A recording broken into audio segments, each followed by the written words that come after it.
Comment réaliser donc une charpente 4 pans en traditionnel avec Revit version 2, tuto numéro 2. Bonjour, je suis Pascal Camillici, architecte et formateur Revit. Aujourd'hui, je vais vous présenter dans ce tutoriel donc comment réaliser ceci, donc la charpente. Donc on a vu la semaine dernière comment réaliser la charpente en demi-charpente pour pouvoir après l'utiliser. Et là maintenant, on va voir comment dupliquer ceci sur cette option-là et je vais vous montrer donc sur celui-ci. Alors pardon, je vais ouvrir le projet directement. Ce sera beaucoup plus parlant. Comme ça, vous verrez. Voilà. Pour avoir ceci. Et donc, du coup, avoir quelque chose de paramétrique. Vous allez voir, c'est excessivement facile. Avant de démarrer ce tutoriel, comme d'habitude, je vous rappelle que vous pouvez cliquer sur le lien qui est sous la vidéo pour pouvoir recevoir mes conseils gratuits. Donc, il vous suffit de cliquer, de remplir votre donc de ce qui est dans le commentaire. Hein, donc, voilà, vous cliquez, vous rentrez dans le formulaire, vous rentrez votre prénom, votre email, vous recevez mes conseils gratuits. Pour récupérer les familles que vous voyez dans mes tutoriels, il vous suffit de vous abonner à la box. Dans la box, il y a également donc des gigas de famille à télécharger, un gabarit d'agence, des programmes, du Dynamo, etc. Si vous prenez l'option, le bonus 4, vous avez accès à tout ce que j'ai fait depuis mars 2020. Donc ça fait des centaines de fichiers pour pouvoir, et des scripts, etc. pour pouvoir vraiment gagner du temps. Donc n'hésitez pas, vous cliquez sur le lien sous la vidéo pour pouvoir passer au niveau supérieur. Allez, c'est parti pour ce tutoriel. Alors, pour pouvoir réaliser cette charpente-là, on a vu la semaine dernière comment avoir la demi-charpente. Là, si je fais modifier, je fais modifier la famille et je vais vous montrer tout simplement, on a la demi-charpente, ok, les 4 demi-charpentes qui sont positionnées. Et si je vais sur le plan de niveau, vous allez voir donc que c'est un réseau rayonnant.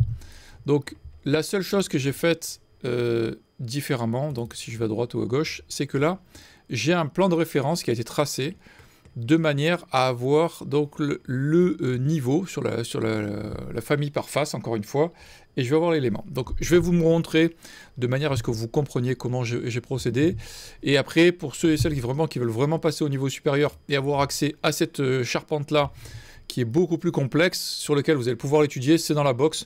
Je vous montrerai un peu les paramétrages, mais je ne rentrerai pas dans le détail parce que ce sera beaucoup trop long pour un tuto, parce que j'ai vraiment passé du temps pour la modéliser.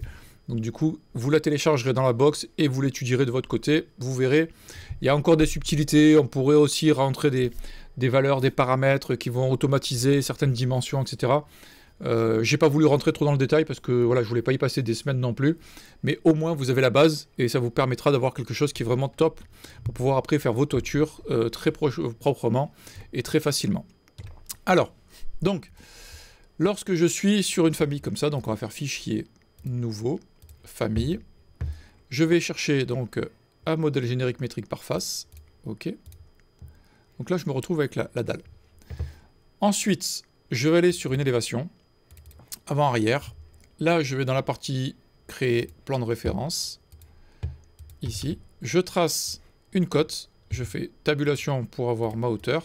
Et là, je vais tracer une cote où je vais dire hauteur poinçon. Poinçon. OK. Donc là, il me suffit donc d'avoir une valeur, et maintenant ce que je vais faire, c'est que je vais aller chercher ma famille. Alors, ma demi-charpente, hein, comme on l'avait vu la dernière fois. Donc là, je la sélectionne, je fais modifier le groupe, je la sélectionne, je fais modifier la famille.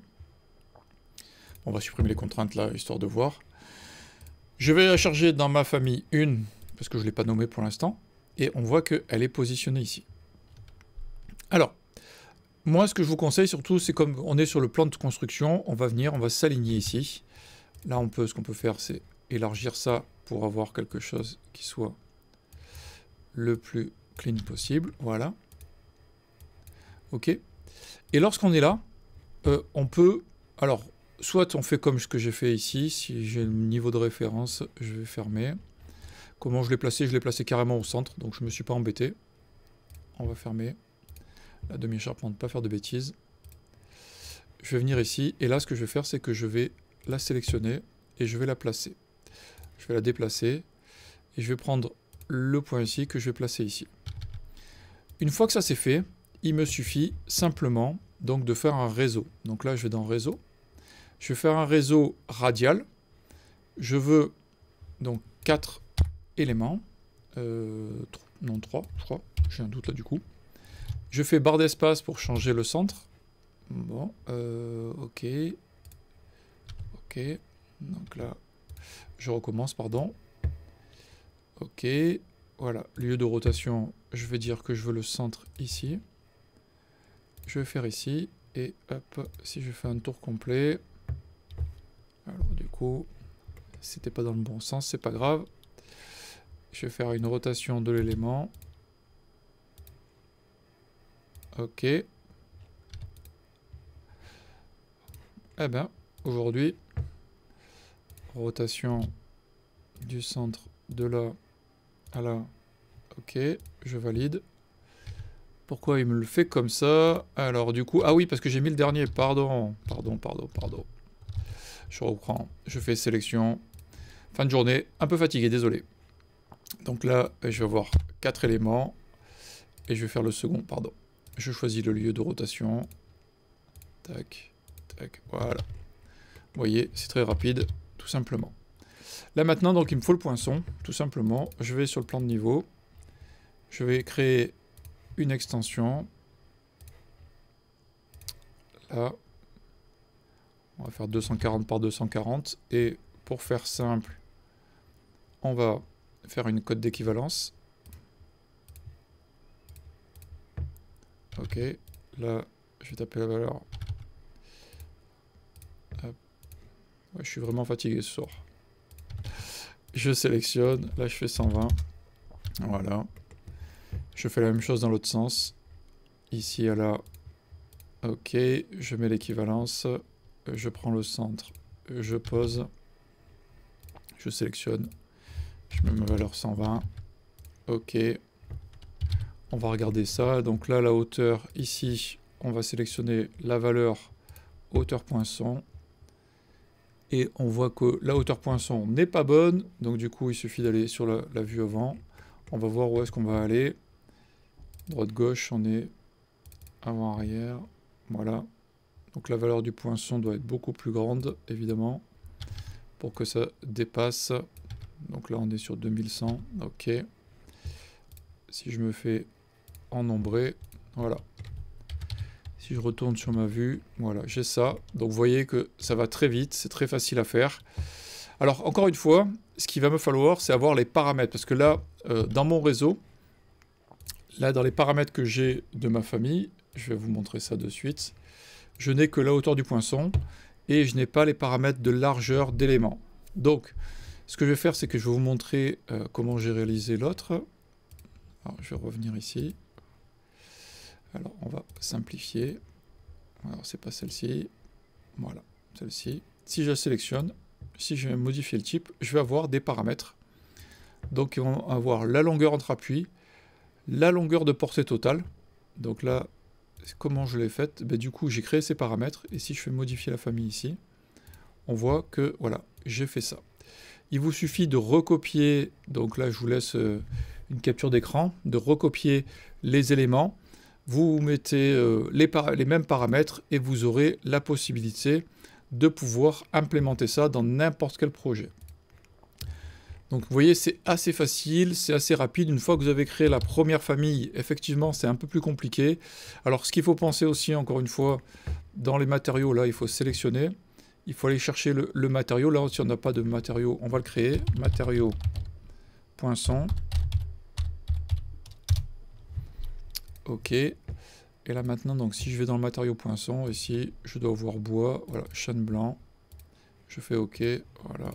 Et là, du coup, oula, je me suis trompé dans la sélection. Oui, je suis sûr, je cherche cette fois-ci que ça ne marchera pas. Chêne blanc. OK. Appliquer. OK. Voilà. Et j'ai bien ma charpente correcte, de manière à pouvoir la travailler et la positionner. Étant donné que c'est une famille par face, automatiquement, dès lors que j'utilisais, donc là, elle s'appelle famille 1. Si je retourne sur ma vue 3D, ok, je l'ai ici. Je la charge dans mon projet 4 pans. On va faire ça. Vous voyez qu'elle va se positionner en fonction du plan. Non, c'est dans le projet. Ça s'appelle charpente paramétrique maison. Je vais la charger dans charpente paramétrique maison. Voilà. Du coup, je l'aurai ici et je vais pouvoir la placer sur la face au niveau que j'ai envie. Donc là, je peux choisir mon nouveau niveau. Je peux choisir le plan de construction, modifier le plan de construction et dire voilà, je la veux au niveau 2. Ok, et là, on va la placer au niveau 2 directement. Je pourrais la placer sur la face, hein, évidemment. Si je veux choisir un nouvel hôte, je pourrais choisir la face et mettre ma charpente comme ceci si j'avais envie. Vous voyez, c'est extrêmement facile, extrêmement rapide pour pouvoir gérer tout ça. Donc voilà, ça c'est simple. Ensuite, celle qui est un peu plus complexe, alors là, j'ai quand même pas mal de paramètres. Donc là, j'ai un gros poinçon, parce que forcément, les charpentes sont plus grosses. Quand on voit les éléments de dimension, on a des paramétrages de hauteur, de poinçons. On a des demi-charpentes qui sont un peu plus longues, parce que du coup, on est en diagonale, forcément. Donc c'est pour ça que les poinçons sont plus épais, parce qu'ils doivent avoir des morceaux de bois beaucoup plus importants. Et ce qui fait que vous allez avoir donc quelque chose qui soit plus gros et plus important. Vous pouvez changer le paramétrage, donc l'angle d'inclinaison de la toiture, l'angle d'inclinaison des grandes longueurs, l'écartement de la charpente. Donc en général, moi je mets 45 degrés pour quelque chose de régulier. Vous pourrez réduire la hauteur du poinçon. Et après, vous allez avoir la largeur de charpente, la longueur de charpente et les demi-longueurs de charpente, etc. Donc vous allez avoir pas mal de choses à régler pour pouvoir avoir ces éléments. Donc je vous laisse télécharger tout ça dans la box pour pouvoir étudier, analyser, décortiquer. Si vous avez des questions, vous n'hésitez pas sous la vidéo à me laisser vos commentaires. Vous pouvez m'envoyer des emails pour me dire ce que vous voulez comme tuto, etc. Pour ceux et celles qui ont des petites questions, encore une fois, je préfère répondre dans mon groupe privé, hein, qui est le GAP. Je vous le rappelle, si vous voulez vraiment avoir des réponses rapides, vous vous abonnez au GAP. Si vous ne savez pas où c'est, il vous suffit de me contacter. Et ainsi, pour pouvoir passer au niveau supérieur, encore une fois, avec mes conseils. Et si vous vraiment voulez récupérer les tutos, vous allez dans la box et vous récupérez tout ça, les fichiers tutos. Je vous dis à la semaine prochaine pour un nouveau tutoriel. Merci, au revoir.